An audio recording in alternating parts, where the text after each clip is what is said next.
여러분, 우리가 평생 살아오면서 너무 당연하게 생각했던 것들이 있죠. 그중 하나가 정액이라는 겁니다. 남자라면 누구나 알고, 누구나 경험하지만 정작 그 안에 뭐가 들어있고, 그게 우리 몸이나 파트너의 몸에 어떤 영향을 주는지 깊게 생각해 본 사람은 거의 없습니다. 안녕하세요. 비뇨기과 전문의 박소영입니다. 제가 12년 넘게 시니어 남성분들의 전립선 건강, 성건강, 부부관계 문제를 상담하면서 수없이 들었던 말이 하나 있어요. 원장님, 그거 그냥 정자 있는 물 아닌가요? 진료실에 앉아 저는 참 많은 순간 미소를 지었습니다. 왜냐면 우리가 평생을 남자로 살아오면서도 정액이라는 걸 정말 단순하게만 생각해왔기 때문이죠. 근데 여러분, 정액은요, 우리가 알고 있는 그 단순한 액체가 절대 아닙니다. 제가 오늘 이걸 아주 길고 아주 자세하게 그리고 여러분이 평생 단 한 번도 들어본 적 없는 방식으로 풀어드릴 겁니다. 편하게 들으세요. 오늘 이 이야기 다 듣고 나면 아마 이런 말이 나올 겁니다.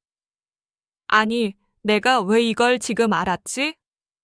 왜 그동안 아무도 이걸 말해주지 않았지? 우리가 보통 정액하면 정자가 들어있는 액체라고만 생각하죠. 근데 사실 정자 자체는 5%밖에 안 됩니다. 나머지 95%는 우리 몸 여러 기관에서 전부 역할을 나눠서 만들어내는 복잡한 생화학 혼합물이에요. 정낭에서는 당 성분을 만들고 전립선에서는 효소와 단백질을 만들고 다른 분비샘들은 또 윤활을 위한 물질들을 만들어냅니다. 이걸 왜 이렇게 복잡하게 만들까? 그 이유는 딱 하나입니다. 정자를 보호하고 에너지를 주고 움직일 수 있게 하고 그리고 난자까지 가는 동안 박테리아와 각종 외부 위험으로부터 지켜주기 위해서입니다. 그런데 오늘 진짜 중요한 지점은 그게 아닙니다.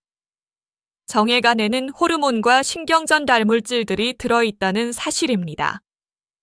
코르티솔, 세로토닌, 멜라토닌, 그리고 옥시토신 같은 물질들. 여러분이 뉴스나 의학 프로그램에서 한 번쯤 들어봤을 만한 바로 그 물질들입니다. 기분, 스트레스, 수면, 신뢰와 유대감 같은 것들과 직접적으로 연결되어 있는 성분들이죠. 이걸 많은 분들이 전혀 몰라요. 왜 이런 성분들이 정액에 들어있을까? 이게 우연일까? 절대 아닙니다. 인간의 몸은 단순히 김신이라는 기능만 가지고 있는 게 아니라 짝을 만들고 관계를 만들고 서로를 묶어주는 방향으로 진화적으로 살게 돼 있습니다. 그러니까 이런 성분들이 정액 안에 들어있는 건 어쩌면 너무나 당연한 일이기도 해요. 여러분이 아마 한 번도 들어보지 못한 이야기가 이제부터 나옵니다. 정액이 파트너의 몸에 닿을 때 그 안에 있는 성분들이 일부 흡수될 수 있고 그게 심리나 감정 상태와 연결될 수 있다는 연구들이 있다는 겁니다. 자, 여기서 아주 흥미로운 연구 하나를 소개할게요. 2000년대 초에 이루어진 연구인데 여성들을 세 그룹으로 나눴습니다. 항상 콘돔을 사용한 그룹, 가끔 사용한 그룹, 아예 사용하지 않은 그룹, 그리고 우울감이나 행복감을 임상도구로 측정했죠. 놀라운 결과가 나왔습니다. 정액이 직접적으로 몸에 닿았던 여성들에서 우울감이 훨씬 낮았고 행복감이 더 높게 나타난 겁니다. 물론 이게 무조건 그렇다는 건 아니에요. 이건 어디까지나 상관관계입니다. 하지만 연구자들은 정액 안에 들어있는 여러 신경전달 물질들이 아주 미세하게라도 영향을 주었을 가능성을 가설로 세웠죠. 여기서 중요한 건 정액이 그냥 단순한 액체가 아니라는 사실입니다. 그리고 이건 부부관계에도 영향을 미칠 수 있다는 겁니다. 제가 진료실에서 정말 자주 듣는 말이 있어요. 원장님, 요즘 아내가 저한테 더 안정감을 느낀대요. 혹은 남편이 예전보다 훨씬 따뜻해 보여요. 이게 그냥 기분 탓일 수도 있죠. 하지만 과학적으로는 분명히 호르몬과 연결돼 있습니다.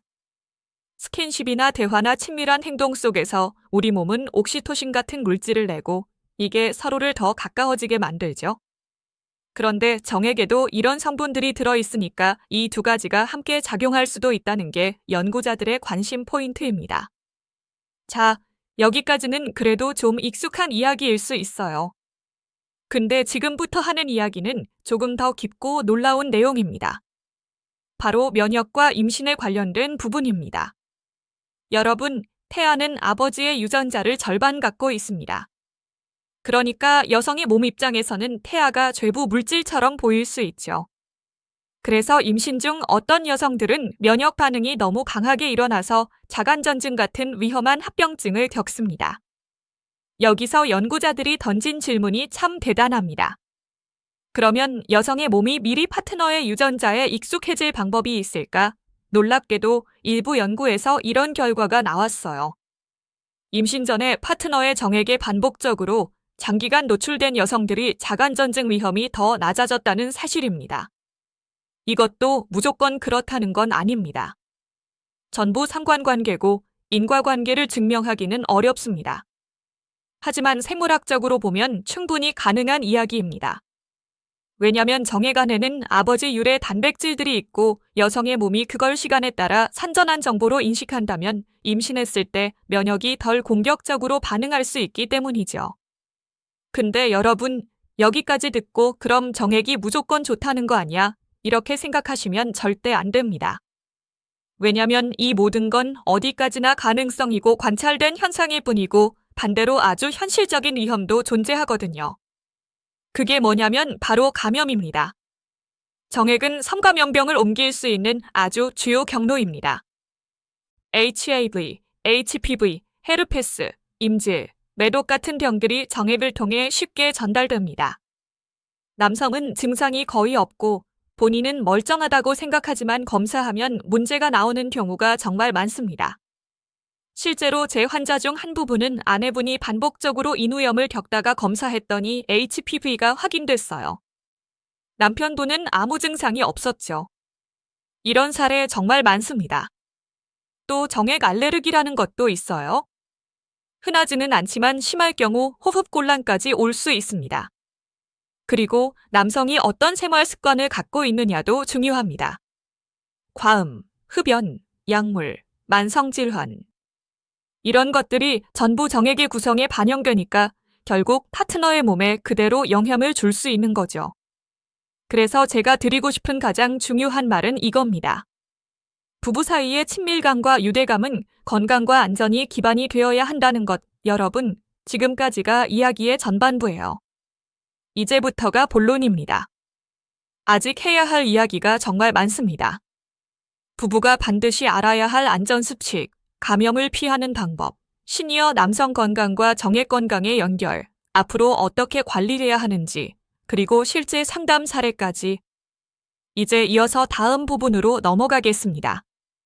이제부터는 정액이라는 물질이 단순히 생식과 관련된 게 아니라 남성과 여성의 몸 전체에 어떤 영향을 주는지, 그리고 우리가 나이가 들수록 왜 더 주의해야 하는지를 깊게 이야기해 보겠습니다.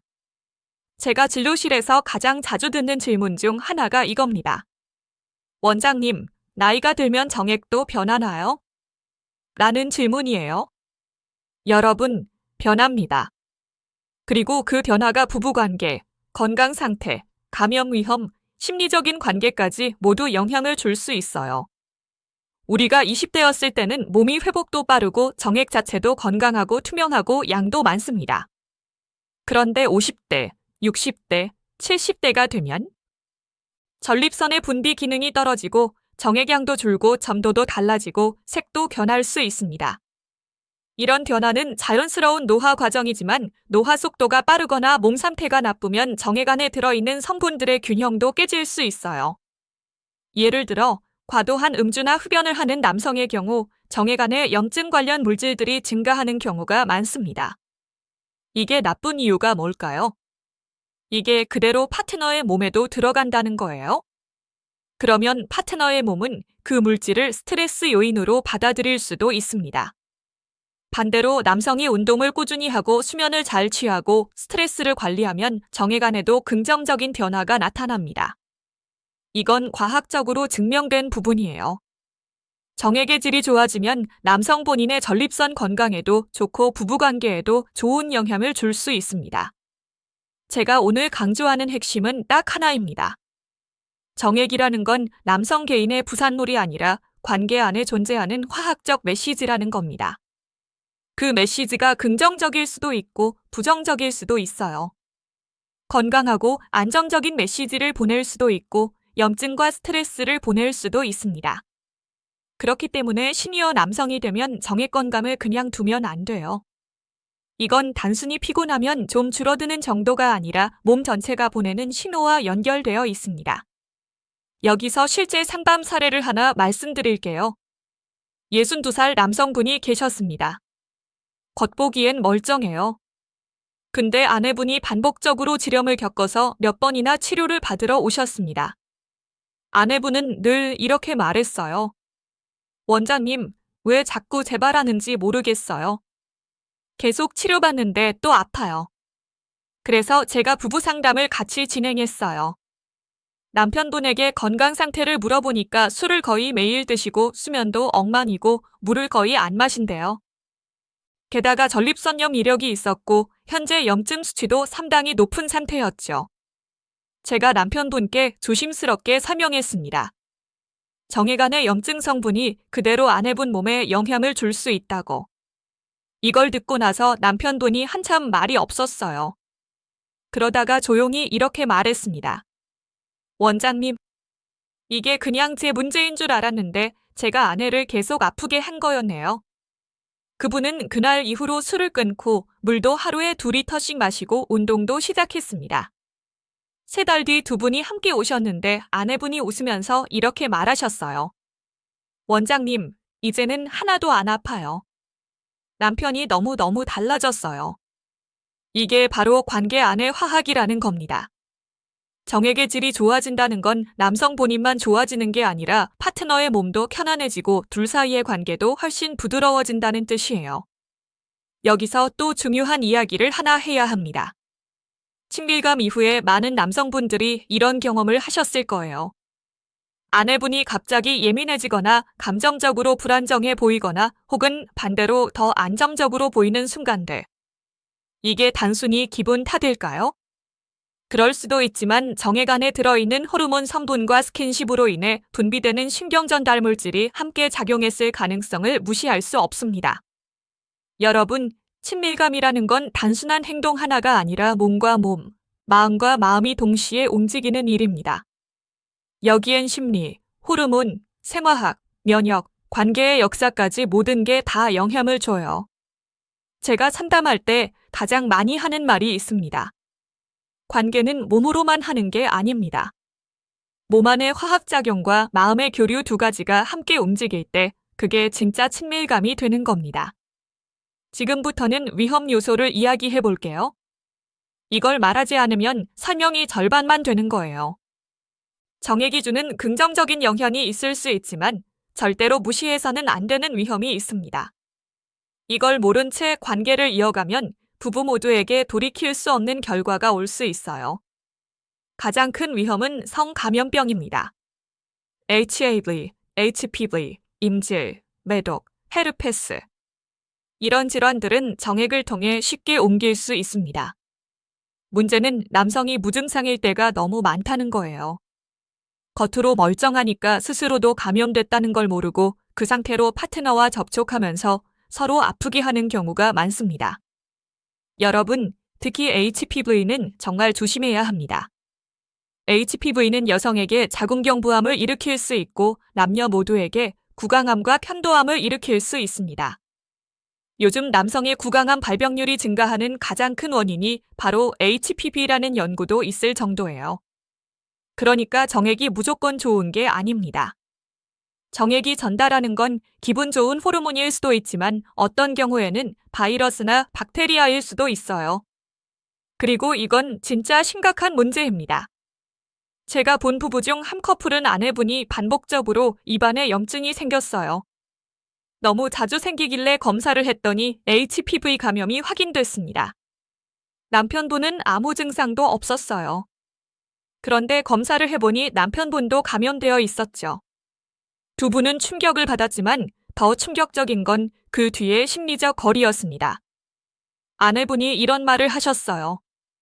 원장님, 저는 이제 남편이랑 가까워지는 게 무서워요. 아프고 불안하고 신뢰가 흔들리는 느낌이에요. 여러분, 감염병은 몸만 다치는 게 아닙니다. 관계도 깊게 흔들어 놓습니다. 그래서 제가 강조하는 말은 딱 하나예요. 어떤 관계든 신뢰가 기반이 되어야 하고 검사와 건강관리가 반드시 필요하다는 것, 특히 시니어 부부는 더 그렇습니다. 왜냐면 나이가 들면 면역력이 떨어지고 지렴이나 전립선염 같은 감염이 더 쉽게 생기고 그게 관계 전체에 영향을 주거든요. 이제 마지막으로 정말 중요한 이야기를 하겠습니다. 정액의 생화학적 역할이나 감염 위험보다 더 중요한 게 하나 있어요. 그건 바로 부부 사이의 소통입니다. 상대의 몸이 어떤 상태인지, 어떤 감정인지, 무엇이 걱정되는지, 어떤 부분에서 불안한지 이걸 서로 제대로 이야기해야 합니다. 남성분들은 보통 이런 이야기를 불편해하고 여성분들은 이런 이야기를 꺼내기 어려워합니다. 그러다 보니까 오해만 쌓이고 몸은 몸대로 힘들어지고 관계는 관계대로 멀어지죠. 여러분, 관계는 기술보다 마음이 먼저입니다. 몸의 화합작용을 이해하는 것도 중요하지만 그보다 더 중요한 건 서로를 존중하고 서로의 몸과 마음을 이해하려는 자세입니다. 지금까지 제가 말씀드린 내용은 정액이라는 물질을 둘러싼 과학, 심리, 위험, 관계의 본질까지 모두 포함되어 있습니다. 여러분이 오늘 이 이야기를 듣고 한 가지라도 마음에 남는 게 있다면 그게 여러분 부부의 관계에 큰 도움이 될 겁니다. 자, 이제 제가 마지막으로 드리고 싶은 말이 있습니다. 친밀함이라는 건 나이가 들수록 더 소중해지는 겁니다. 몸은 늙어도 마음은 늙지 않아요. 그리고 사랑이라는 건 평생 배우고 평생 성장하는 겁니다. 여러분의 건강과 부부관계가 오늘 이야기를 통해 조금이라도 더 편안해지기를 진심으로 바랍니다.